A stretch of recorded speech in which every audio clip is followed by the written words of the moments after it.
வணக்கம். என் பேர் பிரேமா நாகராஜன். இந்த மைக்ரோ கிரீன் வளர்ப்பை வந்து ஸ்மார்ட் அர்பன் ஃபார்மர்ஸ் குரூப்ல எனக்கு சொல்லி கொடுத்தாங்க. எப்படி வளர்க்கணும்னு சொல்லிட்டு சாந்தி சிவகுமார் தான் சொல்லி கொடுத்தாங்க.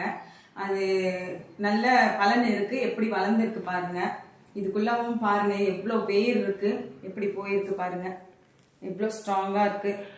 இதை வந்து எனக்கு சாந்தி சிவகுமார் தான் சொல்லி கொடுத்தாங்க. மைக்ரோ கிரீன் சாப்பிட்றதுனால நமக்கு கீரையை சாப்பிட்றத விட இந்த கீரை ரெட்டை இலையா வந்திருக்கு இல்லையா, இதை சாப்பிட்றது தான் நமக்கு ரொம்ப பெனிஃபிட்டு.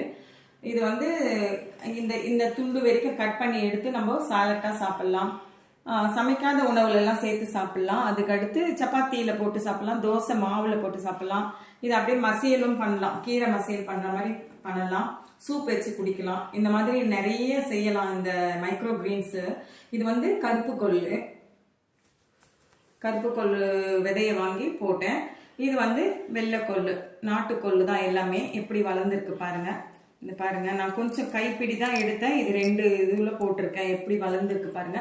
இது வந்து நுண்கீரைன்றதுனால வீட்டுக்குள்ளவே தான் வளர்க்கணும். பால்கனி வெளிச்சம், ஜன்னல் வெளிச்சம், அந்த மாதிரி லைட் வெளிச்சம் நைட்ல அந்த மாதிரி தான் வளர்க்கணும். இந்த மைக்ரோ கிரீன் வளர்ப்பை பத்தி எங்களுக்கு கிளாஸ் எடுத்தது ஸ்மார்ட் அர்பன் ஃபார்மர்ஸ் குரூப்பினுடைய அட்மின் அக்ரி சாந்தி சிவகுமார் தான் சொல்லி கொடுத்தாங்க. தேங்க்யூ.